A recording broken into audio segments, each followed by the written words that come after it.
O Catecismo em um Ano.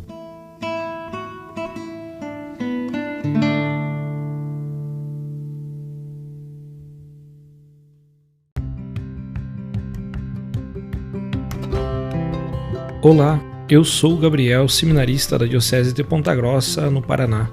Você está ouvindo o podcast O Catecismo em um Ano. Vamos ler todo o Catecismo da Igreja Católica ao longo de 365 episódios. Estamos utilizando a tradução em português apresentada pela CNBB em 2013, baseada na edição típica em latim. Baixe o plano de leitura por meio de um link que você encontra na página do Instagram, @ocatecismo em um ano, ou na descrição deste podcast.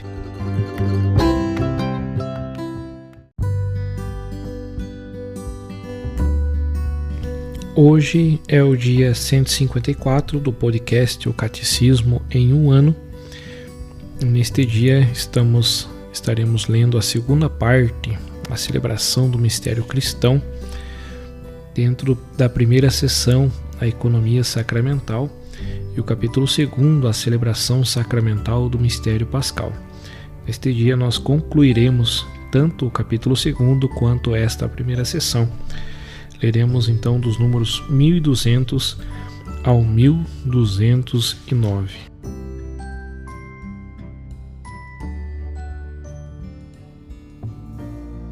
Artigo 2º. Diversidade litúrgica e unidade do mistério. Tradições litúrgicas e catolicidade da Igreja. Desde a primeira comunidade de Jerusalém até a parousia, o mesmo mistério pascal é celebrado em todo lugar pelas igrejas de Deus fiéis à fé apostólica. O mistério celebrado na liturgia é um só. No entanto, as formas de sua celebração são diversas. A riqueza insondável do mistério de Cristo é tal que nenhuma liturgia é capaz de esgotar sua expressão. A história do surgimento e do desenvolvimento desses ritos atesta surpreendente complementaridade. Quando as igrejas viveram essas tradições litúrgicas em comunhão na fé e nos sacramentos da fé, enriqueceram-se mutuamente e cresceram na fidelidade à tradição e à missão comum a toda a igreja. As diversas tradições litúrgicas surgiram justamente em razão da missão da Igreja. As igrejas de uma mesma área geográfica e cultural acabaram celebrando o mistério de Cristo com expressões particulares, tipificadas culturalmente. Na tradição do depósito da fé, no simbolismo litúrgico, na organização da comunhão fraterna, na compreensão teológica dos mistérios, nos tipos de santidade. Assim, Cristo, luz e salvação de todos os povos, é manifestado pela vida litúrgica de uma igreja ao povo e à cultura aos quais ela é enviada e nos quais está enraizada. A igreja é católica, pode integrar em sua unidade todas as verdadeiras riquezas das culturas, purificando-as. As tradições litúrgicas, os ritos atualmente em uso na Igreja, são o rito latino, principalmente o rito romano, mas também os ritos de algumas igrejas locais, como o rito ambrosiano ou de algumas ordens religiosas, e os ritos bizantinos, alexandrino ou copta, siríaco, armênio, maronita, caldeu. Obedecendo fielmente à tradição, o Sacrosanto Concílio declara que a Santa Mãe Igreja considera como iguais, em direito e em dignidade, todos os ritos legitimamente reconhecidos e que no futuro quer conservá-los e favorecê-los de todas as formas. Liturgia e culturas. A celebração da liturgia deve, portanto, corresponder ao gênio e à cultura dos diferentes povos, para que o mistério de Cristo seja levado ao conhecimento de todas as nações, para trazê-las à obediência da fé. Romanos 16:26. Deve ser anunciado, celebrado e vivido em todas as culturas, de modo que estas não sejam abolidas, mas resgatadas e realizadas por ele. Mediante sua cultura humana própria, assumida e transfigurada por Cristo, a multidão dos filhos de Deus tem acesso ao Pai para glorificá-lo em um só Espírito. Na liturgia, sobretudo na liturgia dos sacramentos, existe uma parte imutável por ser de instituição divina, da qual a Igreja é guardiã, e há partes suscetíveis de mudança, que ela tem o poder e algumas vezes até o dever de adaptar às culturas dos povos recentemente evangelizados. A diversidade litúrgica pode ser fonte de enriquecimento, mas pode também provocar tensões, incompreensões recíprocas e até mesmo cismas. Neste campo, é claro que a diversidade não deve prejudicar a unidade. Esta unidade não pode se exprimir senão na fidelidade à fé comum, aos sinais sacramentais que a Igreja recebeu de Cristo e à comunhão hierárquica. A adaptação às culturas requer a conversão do coração e, se é necessário, a ruptura com hábitos ancestrais incompatíveis com a fé católica. Resumindo, convém que a celebração da liturgia tenda a exprimir-se na cultura do povo em que a Igreja se encontra, sem submeter-se a ela. De outra parte, a liturgia mesmo é geradora e formadora de culturas. As diversas tradições litúrgicas ou ritos, legitimamente reconhecidas por significarem e comunicarem o mesmo mistério de Cristo, manifestam a catolicidade da Igreja. O critério que garante a unidade na pluralidade das tradições litúrgicas é a fidelidade à tradição apostólica, isto é, a comunhão na fé e nos sacramentos recebidos dos apóstolos, comunhão significada e assegurada pela sucessão apostólica.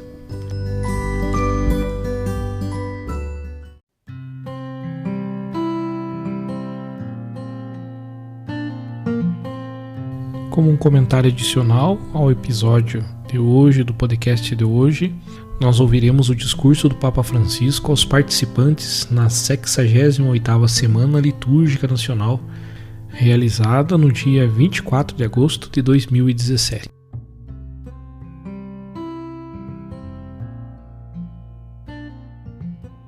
Amados irmãos e irmãs, bom dia.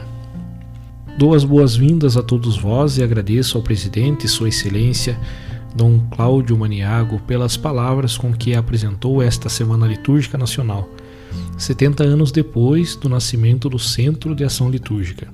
Este espaço de tempo é um período no qual, na história da Igreja e, em particular, na história da liturgia, aconteceram eventos substanciais e não superficiais, tal como não se pode esquecer o Concílio Vaticano II, do mesmo modo será recordada a reforma litúrgica que dele brotou.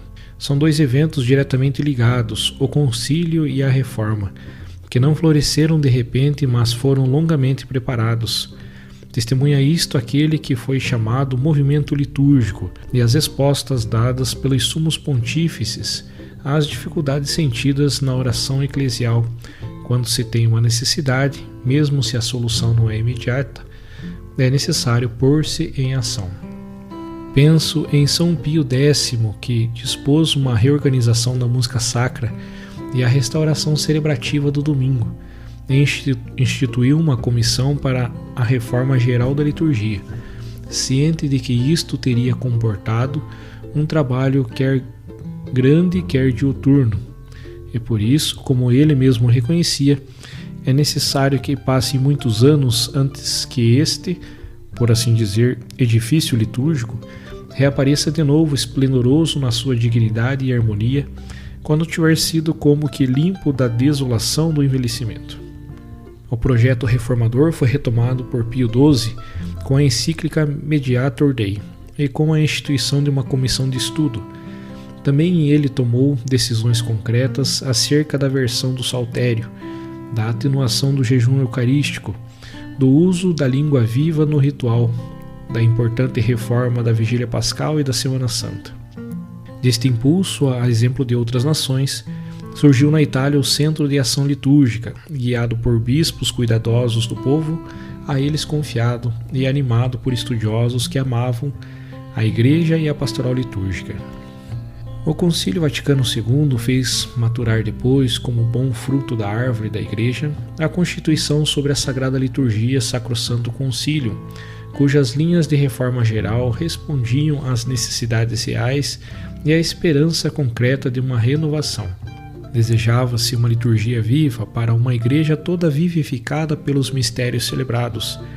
Tratava-se de expressar de maneira renovada a vitalidade perene da Igreja em oração, tendo o cuidado de que os cristãos não entrem neste mistério de fé como estranhos ou espectadores mudos, mas participem na ação sagrada, consciente, ativa e piedosamente por meio de uma boa compreensão dos ritos e orações. Sacrosanto Concílio, número 48. Recordava isto o beato Paulo VI ao explicar os primeiros passos da reforma anunciada. É bom que se sinta que é vontade precisamente da autoridade da Igreja promover e incentivar esta nova maneira de rezar, dando assim maior incremento à sua missão espiritual. E nós não devemos hesitar em nos tornarmos primeiros discípulos e depois defensores da escola de oração que está para iniciar. O rumo traçado pelo concílio encontrou forma, segundo o princípio do respeito da tradição sadia e do progresso legítimo, Sacrosanto Concílio número 23, nos livros litúrgicos promulgados pelo beato Paulo VI, bem recebidos pelos próprios bispos que participaram no concílio, e já há quase 50 anos universalmente em uso no rito romano. A aplicação prática, guiada pelas conferências episcopais nos respectivos países, ainda está a decorrer, pois não é suficiente reformar os livros litúrgicos para renovar a mentalidade. Os livros reformados nos termos dos decretos do Vaticano II desencadearam um processo que requer tempo, recepção fiel, obediência prática, atuação celebrativa sábia por parte, primeiro, dos ministros ordenados, mas também dos outros ministros, dos cantores e de todos os que participam na liturgia. Na realidade, sabemo-lo bem, a educação litúrgica de pastores e fiéis é um desafio a ser enfrentado sempre de novo. O próprio Paulo VI, um ano antes da morte, dizia aos cardeais reunidos em consistório: chegou o momento agora de abandonar definitivamente os fermentos desagregadores, igualmente perniciosos num sentido e no outro, e de aplicar integralmente nos seus justos critérios inspiradores a reforma por nós aprovada em aplicação aos votos do concílio. E hoje ainda é preciso trabalhar neste sentido, em particular redescobrindo os motivos das decisões tomadas com a reforma litúrgica, superando leituras infundadas e superficiais, recessões parciais e práticas que a desfiguram. Não se trata de reconsiderar a reforma revendo as suas escolhas, mas de conhecer melhor as razões subjacentes, inclusive através da documentação histórica, assim como de interiorizar os princípios inspiradores e de observar a disciplina que a regula. Depois deste magistério, e após este longo caminho, podemos afirmar com certeza e com autoridade magistral que a reforma litúrgica é irreversível. A tarefa de promover e preservar a liturgia está confiada pelo direito à sé apostólica e aos bispos diocesanos, com cuja responsabilidade e autoridade conto muito no momento atual. Estão concernidos também os organismos nacionais e diocesanos de pastoral litúrgica, os institutos de formação e os seminários. Neste âmbito formativo, distinguiu-se na Itália o Centro de Ação Litúrgica com as suas iniciativas, entre as quais a anual Semana Litúrgica. Depois de ter percorrido com a memória este caminho, gostaria agora de abordar alguns aspectos à luz do tema sobre o qual refletistes nestes dias, ou seja, uma liturgia viva para uma igreja viva. A liturgia é viva em virtude da presença viva daquele que, morrendo, destruiu a morte e ressuscitando, nos restituiu a vida. Prefácio Pascal I.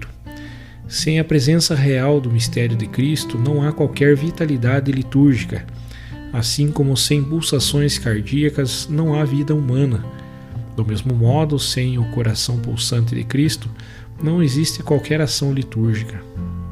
Com efeito, o que define a liturgia é a concretização nos santos sinais do sacerdócio de Jesus Cristo, ou seja, a oferta da sua vida até estender os braços na cruz, sacerdócio tornado presente de maneira constante através dos ritos e das orações, maximamente no seu corpo e sangue, mas também na pessoa do sacerdote, na proclamação da palavra de Deus, na assembleia congregada em oração em seu nome.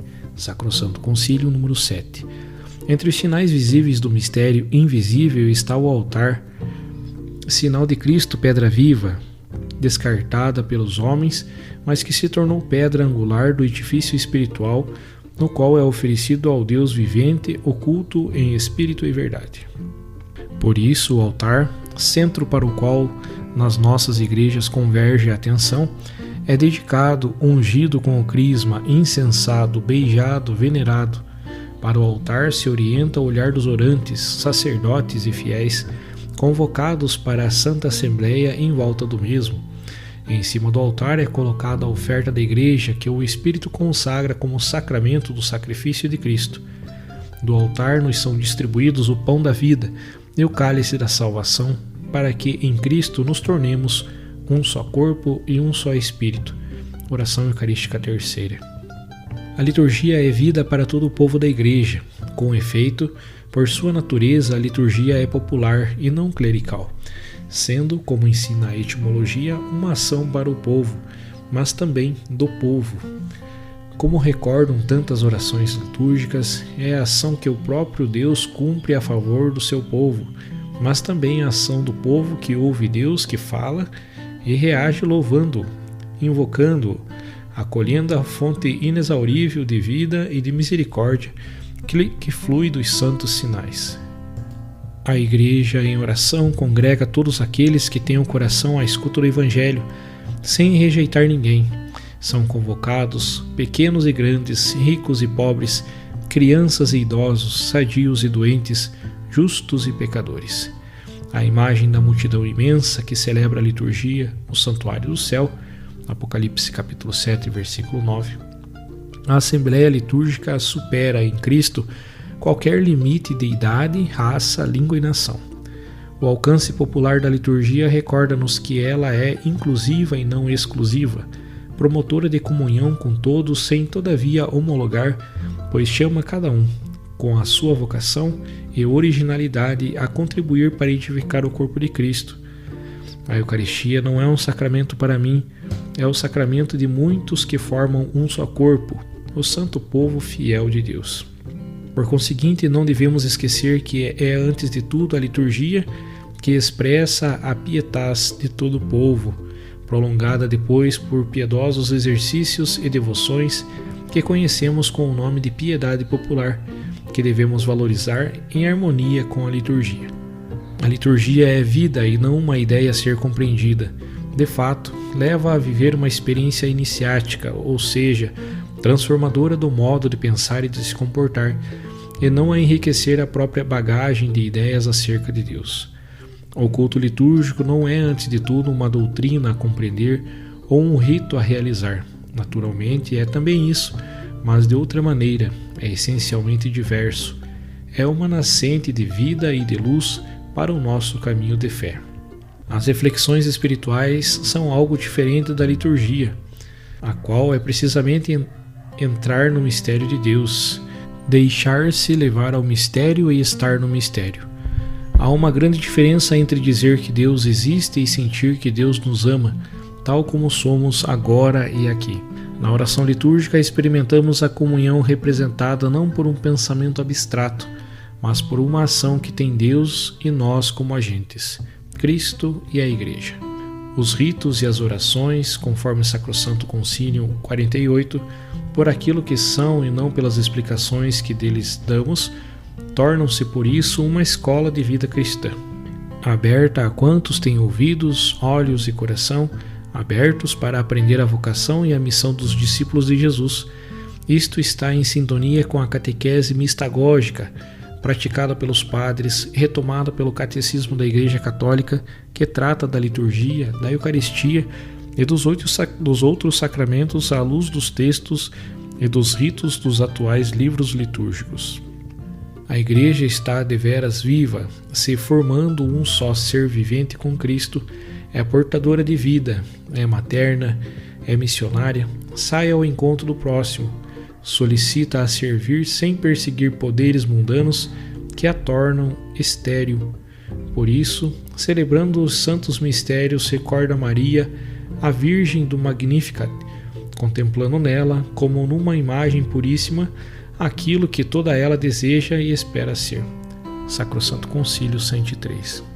Por fim, não podemos esquecer que a riqueza da Igreja em oração, por ser católica, vai além do rito romano, o qual, mesmo sendo o mais difundido, não é o único. A harmonia das tradições rituais do Oriente e do Ocidente, pelo sopro do mesmo Espírito, dá voz à única Igreja orante por Cristo, com Cristo e em Cristo, para a glória do Pai e para a salvação do mundo. Amados irmãos e irmãs, agradeço-vos a vossa visita e encorajo os responsáveis do Centro de Ação Litúrgica a continuar fiéis à inspiração originária, a de servir a oração do povo santo de Deus. Com efeito, o Centro de Ação Litúrgica sempre se distinguiu pelo cuidado prestado à pastoral litúrgica, a fidelidade às indicações da Santa Sé Apostólica, assim como dos bispos, e dispondo do seu apoio. A longa experiência das semanas litúrgicas realizadas em numerosas dioceses da Itália, juntamente com a revista Liturgia, ajudou a inserir a renovação litúrgica na vida das paróquias, dos seminários e das comunidades religiosas. A fadiga não faltou, mas nem sequer a alegria. É ainda este o compromisso que hoje vos peço: ajudar os ministros ordenados, assim como os demais ministros, os cantores, os artistas, os músicos, a cooperar para que a liturgia seja a fonte e ápice da vitalidade da Igreja. Sacrosanto Concílio 10. Peço-vos, por favor, que rezeis por mim e concedo-vos de coração a bênção apostólica.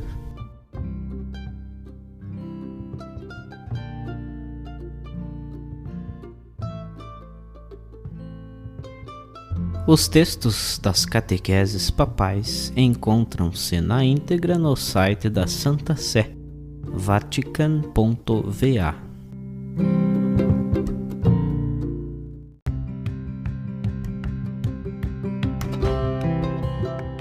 Você acaba de ouvir mais um episódio do podcast O Catecismo em um Ano.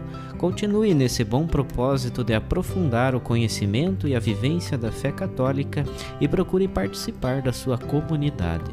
Rezemos por todos que estão fazendo esse caminho de leitura do Catecismo. Até amanhã!